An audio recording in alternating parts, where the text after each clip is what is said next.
Hi everyone, in front of me I've got Samsung Galaxy S24 Plus, and let me share with you how to set the camera timer on this device. So let's start with opening the camera app. And right now we are in the standard photo mode, so we can take a look at this option bar, and as you can see right here, so on the third position from the left, we've got the timer. We can tap on it and basically we've got 4 different options, so off, 2, 5 and 10 seconds delay. Let me choose 10 seconds delay, so simply tap on the option you'd like to use, and as you can see the icon will highlight in this orangish color. You can also see that you've got the 10 seconds timer set. Now we can simply tap on this shutter button, and from now on your device will count down from 10, 5 or 3 depending on which option you've chosen, and after that time it will take a photo.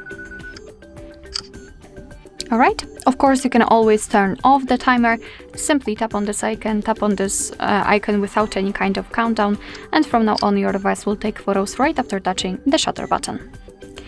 Alright, so that will be all. Thank you so much for watching. I hope that this video was helpful, and if it was, please hit the subscribe button and leave the thumbs up.